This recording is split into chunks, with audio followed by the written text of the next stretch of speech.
Hello बच्चों, देखो आज हम डिस्कस करने वाले हैं विद्युत क्षेत्र रेखाओं के बारे में या विद्युत बल रेखाओं के बारे में। इन्हें विद्युत फ्लक्स रेखाएं भी कहा जाता है।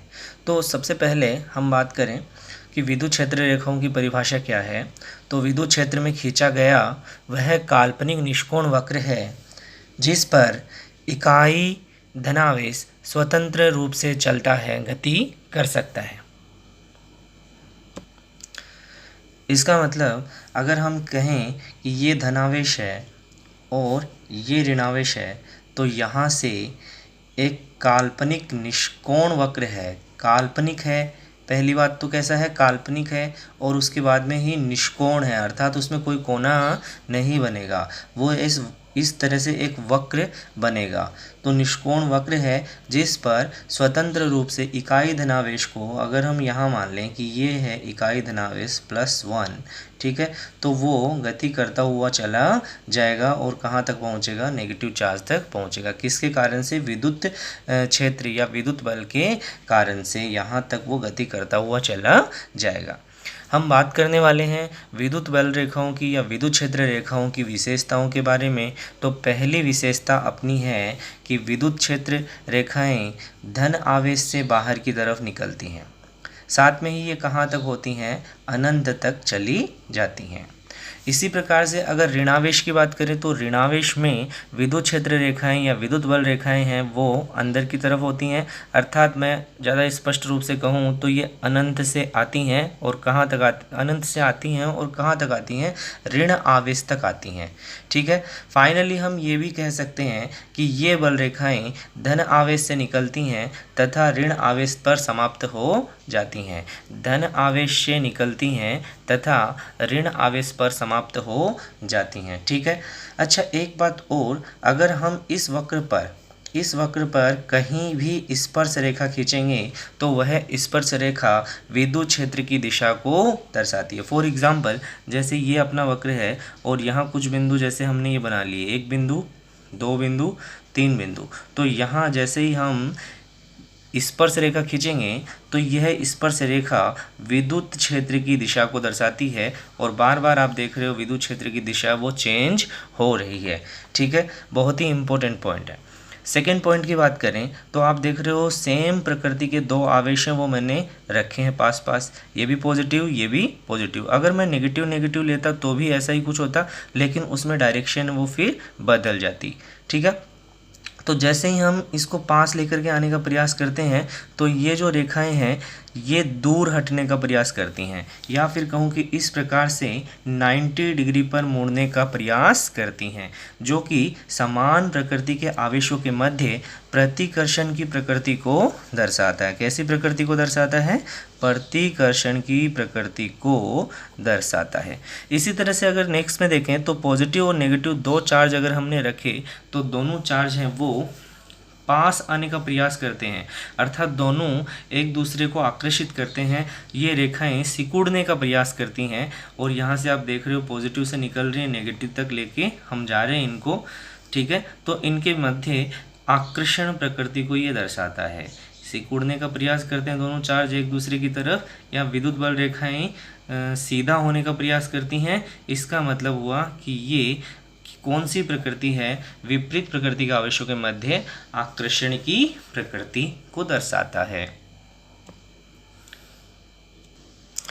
देखो तीसरा बिंदु है और तीसरा बिंदु बहुत ही अधिक महत्वपूर्ण है, अधिक बार एग्जाम में पूछा गया है। 2 विद्युत बल रेखाएं हैं वो आपस में कभी भी नहीं काटती हैं। देखो इसका क्या मतलब हुआ, जैसे पहली विद्युत बल रेखा है वो यहाँ से चलती हुई ये आ गई, दूसरी बल रेखा है वो यहाँ से चलती हुई यहाँ आ गई। मान लो कि दोनों एक दूसरे को ये काट रही हैं। जैसे कि हमने कहा किसी भी बिंदु पर अगर हमें विद्युत क्षेत्र की दिशा चाहिए तो हम वहाँ स्पर्श रेखा खींच लेंगे। तो जैसे पहला पथ ये था और इस पर हमने ये विद्युत बल रेखा की दिशा प्राप्त करने के लिए, विद्युत क्षेत्र की दिशा प्राप्त करने के लिए स्पर्श रेखा खींच ली। यहाँ से हम दूसरे वाले वक्र पर भी विद्युत क्षेत्र की दिशा प्राप्त करने के लिए स्पर्श रेखा खींच लेते हैं। अब हम देख रहे हैं एक ही बिंदु पर विद्युत क्षेत्र की 2 दिशाएं हो गई, एक ही बिंदु पर विद्युत क्षेत्र की दो दिशाएं हो गई, और एक ही बिंदु पर विद्युत क्षेत्र की दो दिशाएं संभव नहीं है। ठीक है, इसका मतलब विद्युत बल रेखाएं हैं वो आपस में कभी भी नहीं काटती हैं। अगला बिंदु देखते हैं। तो अगला बिंदु है अपना 4 नंबर। तो देखो ये कोई कंडक्टर है, चालक है, और किसी भी चालक के ऊपर हमने कैसा चार्ज दे दिया, पॉजिटिव चार्ज दे दिया। ठीक है, तो पॉजिटिव चार्ज से जो विद्युत बल रेखाएं हैं वो बाहर की तरफ निकलती हैं।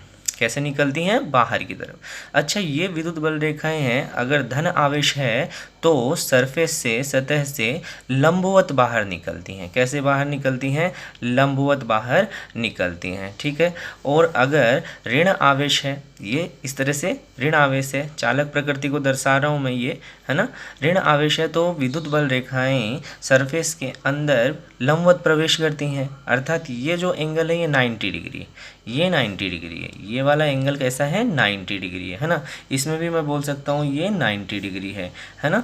तो ये बल रेखाएं किसी भी चालक सतह पर लंबवत ही तो बाहर निकलती हैं और लंबवत ही प्रवेश भी करती हैं। ठीक है, तो सरफेस से लंबवत ही तो बाहर निकलती हैं और लंबवत ही प्रवेश करती हैं। अगर हम पांचवें बिंदु की बात करें तो देखो पांचवा बिंदु क्या कहता है, ये क्लोज लूप नहीं बनाती हैं, विद्युत बल रेखाएं बंद पथ नहीं बनाती हैं। अर्थात ये अगर पॉजिटिव चार्ज है और यहाँ नेगेटिव चार्ज है तो ये बल रेखाएं यहाँ से चल के आई नेगेटिव पर और फिर नेगेटिव से चल के वापस पॉजिटिव पर चली जाएं, ऐसा संभव नहीं है। ठीक है ना, अर्थात ये क्लोज लूप नहीं बनाती हैं, बंद पथ नहीं बनाती हैं। इनका पथ कैसा पथ होता है, खुला होता है। विद्युत बल रेखाएं कैसा पथ बनाती हैं, खुला वक्र बनाती हैं। कैसा वक्र बनाती हैं, खुला वक्र बनाती हैं। ठीक है, अच्छा अगला बिंदु लेते हैं 6। छठा पॉइंट देखो क्या है, यहाँ मैंने दिखाया है एक समान रूप से विद्युत बल रेखाएं हैं। ये विद्युत बल रेखाएं एक समान रूप से हैं, साथ में ही इनके बीच का जो गैप है वो मैंने समान रखने का प्रयास किया है। इसका मतलब ये रेखाएं कैसी रेखाएं हुई, समांतर हो गई। और इस प्रकार जो समांतर बल रेखाएं होती हैं, ये समांतर बल रेखाएं एक समान विद्युत क्षेत्र कहलाती हैं। अच्छा, दूसरी तरफ एक बार फिर मैंने वैसा ही किया है, लेकिन अब की बार मैंने पहले की तुलना में लाइनों को अधिक पास पास खींचा है, अधिक पास पास साथ में ही समांतर खींचा है ना।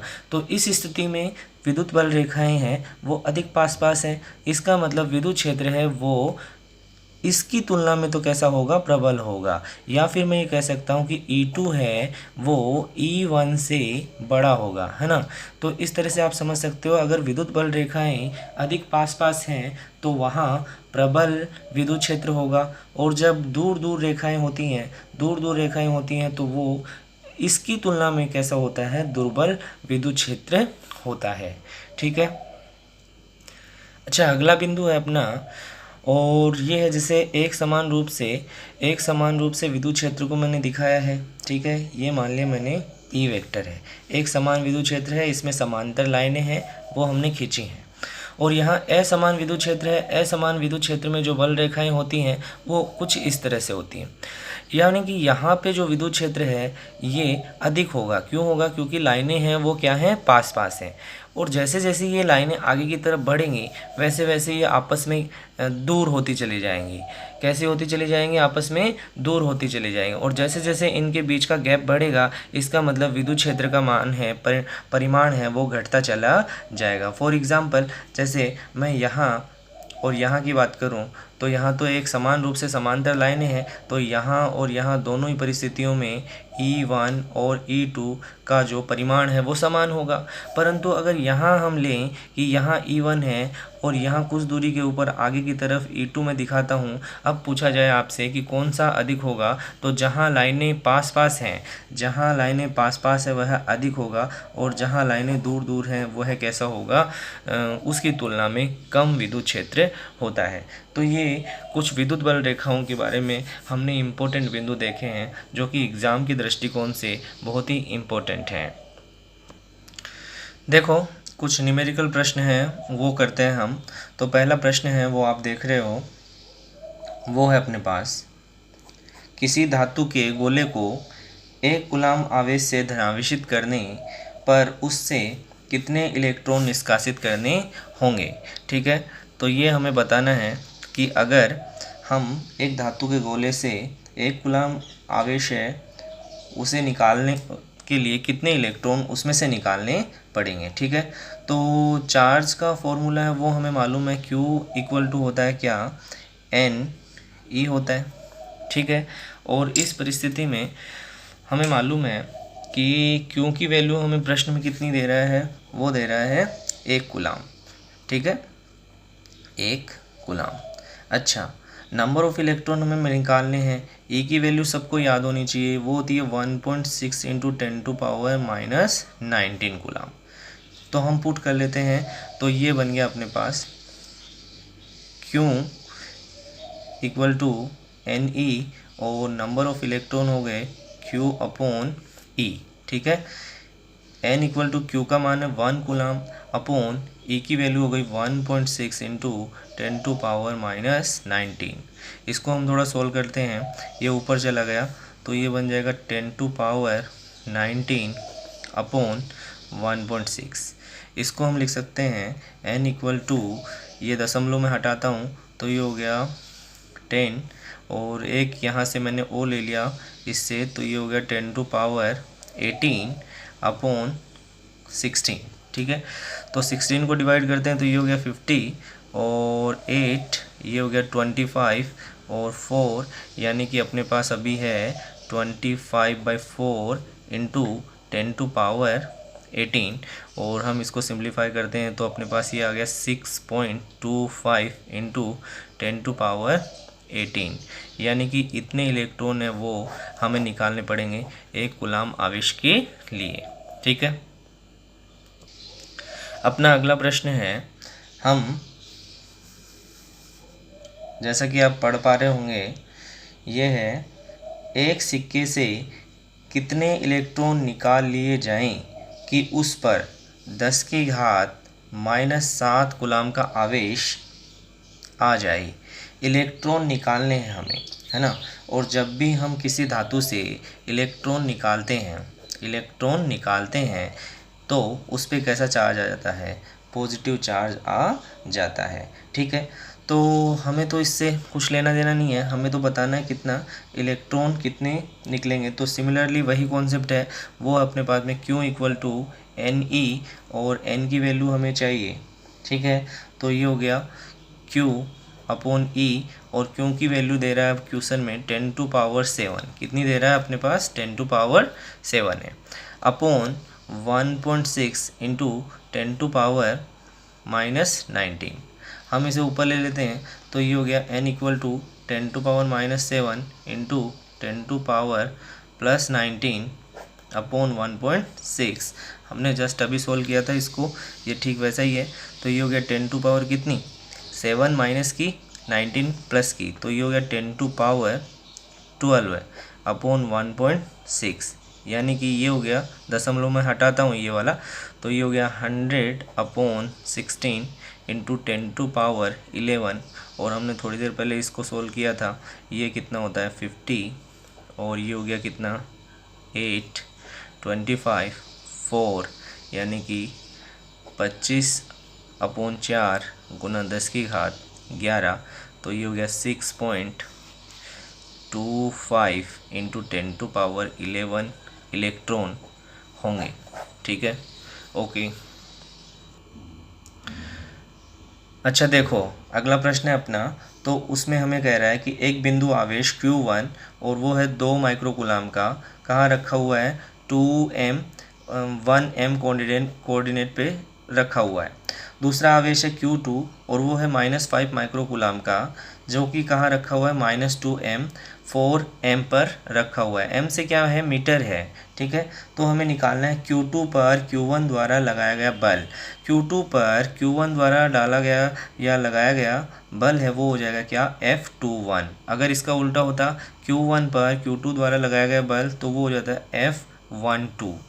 तो हम इन बिंदुओं के क्या बना सकते हैं, पोजीशन वेक्टर बना सकते हैं। पोजीशन वेक्टर बनाना आपको आता है तो वो हो जाएगा क्या, 2i प्लस j। ठीक है ना, 2i और ये है y का, तो ये हो गया j। इसी तरह से R2 वेक्टर है वो क्या हो जाएगा, -2i प्लस 4 जे कैप, ठीक है ना। अब हम क्या करते हैं, फॉर्मूला देखते हैं। तो फॉर्मूला अपना हो जाएगा F21 वेक्टर इक्वल टू, हमें है ना सारी चीज़ें वेक्टर में लेके चलनी पड़ेगी, क्योंकि हमने किस में लिखा है, आई कैप जे कैप में लिखा हुआ है इसको, ठीक है।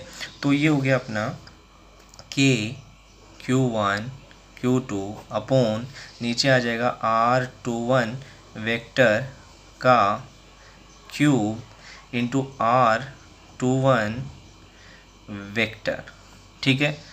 अच्छा, इसको हम क्या लिख सकते हैं, R21 वेक्टर होता है, R21 वेक्टर होता है R2 vector minus R1 vector.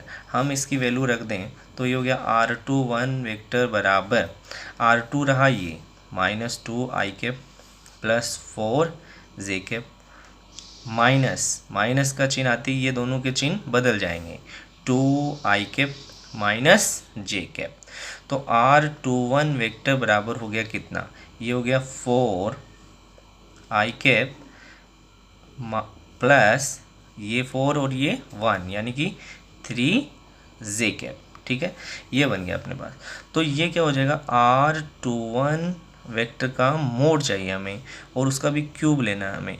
तो मोड कैसे निकालते हैं, आई कैप का कोफिशिएंट है उसका वर्ग यानी कि 4 का वर्ग प्लस 3 का वर्ग, 3 का वर्ग। तो ये हो गया अपने पास कितना, 16 प्लस 9 का अंडर रूट, यानी कि ये हो गया √25।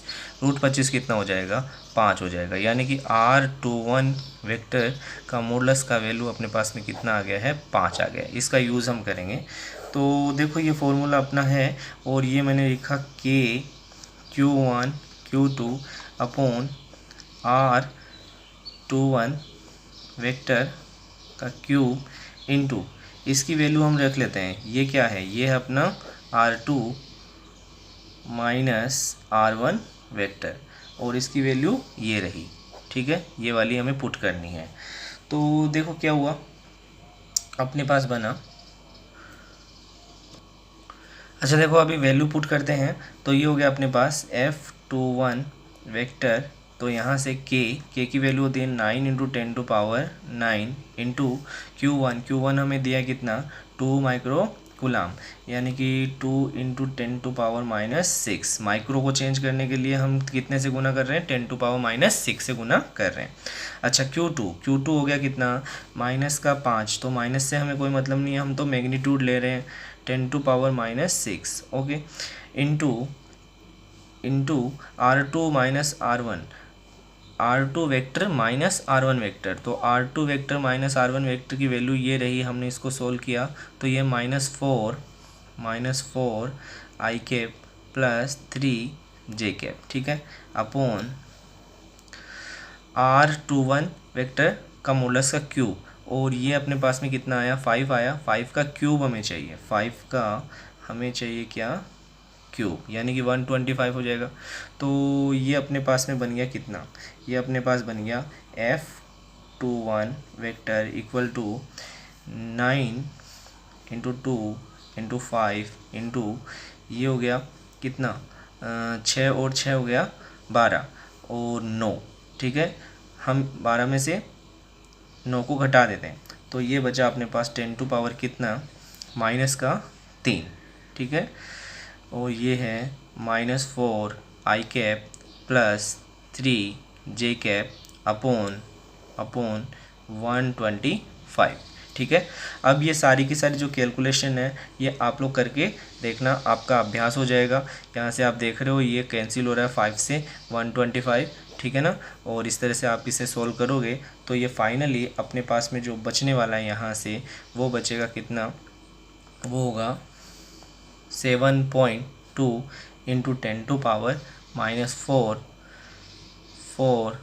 आई कैप प्लस 3 जे कैप, ठीक है। तो ये अपने पास में आंसर आ जाएगा, आप लोग करके देखना, ओके। अच्छा देखो एक और क्वेश्चन अपना है और आप पढ़ पा रहे होंगे कि 9 इलेक्ट्रॉन तथा 4 इलेक्ट्रॉन बिंदु आवेश परस्पर r दूरी पर हैं। तो जैसे जैसे बोल रहा है वैसे वैसे हम करते चले जाते हैं, ठीक है। तो अपने पास ये है 9 अपने पास ये है 9 इलेक्ट्रॉन और 4 इलेक्ट्रॉन, कितने डिस्टेंस पे है, r डिस्टेंस पे है। एक अन्य आवेश क्यों दोनों आवेशों को मिलाने वाली रेखा पर कहाँ रखा जाए, इसके बीच में हम कहीं रख रहे हैं, है ना, फिक्स नहीं है वो जगह, हमें पता करनी है। तो संतुलन में रहे, अर्थात मान लेते हैं कि हमने यहाँ रख दिया, ठीक है। तो इस परिस्थिति में ये यहाँ से डिस्टेंस है वो मान लेते हैं हम कितना है, वो है अपने पास x है, 9e से डिस्टेंस x है। अच्छा तो फिर बताओ कि ये टोटल r था, तो 4e कितना दूर हो जाएगा, वो हो जाएगा r माइनस एक्स, ठीक है ना, वो हो जाएगा r माइनस एक्स है। अच्छा क्यों आवेश पर जो इसके कारण से बल लग रहा है वो मान लेते हैं हमने कितना, इस डायरेक्शन में, और इस डायरेक्शन में इसकी ओर, ठीक है। हमने ये मान लिया कि ये चार्ज है अपना और इससे ये बल लग रहे हैं F1 और F2। तो संतुलन की स्थिति में इन दोनों के बीच में तथा इन दोनों के बीच में लगने वाला बल कैसा होना चाहिए, समान होना चाहिए, या कहूँ कि ये संतुलन की अवस्था में होना चाहिए, इक्विलिब्रियम में होना चाहिए। यानी कि ये हो गया F1 प्लस F2 बराबर 0, या फिर हम लिख दें कि F1 mod of F1 equal to mod of F2, ठीक है, mod of F1 equal to mod of F1। तो ये फॉर्मूला अपने पास में है, वो पुट करते हैं अपने पास। तो ये हो गया K Q1 Q2, तो Q1 9e, Q2 Q upon R square, तो आर स्क्वायर की जगह आ गया क्या, X square equal to K 4e into Q upon R minus X का होल स्क्वायर, ठीक है। तो यहाँ से हम देख रहे हैं K से K गया, 4e से e भी गया, Q से Q भी गया, यहाँ से क्या बचा 9 अपॉन एक्स स्क्वायर, और यहाँ से रहा 4 अपॉन आर माइनस एक्स का होल स्क्वायर, ठीक है। अच्छा इसे हम सिंप्लीफाई कर लेते हैं, तो इसका वर्गमूल ले लेते हैं हम, है ना, वर्गमूल ले लिया हमने, तो वर्गमूल लेने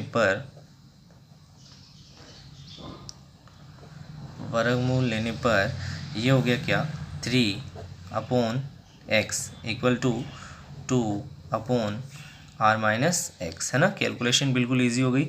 अगर आप होल स्क्वायर खोलने चले जाओगे तो फिर काफ़ी लंबी कैलकुलेशन चली जाएगी, है ना। क्रॉस मल्टीप्लाई कर देते हैं, तो ये हो गया 3r minus 3x equal to 2x, तो ये हो गया 3r इक्वल टू 5x, और x की वैल्यू कितनी आ गई, x इक्वल टू आ गया कितना, 3r डिवाइडेड बाई 5, है ना।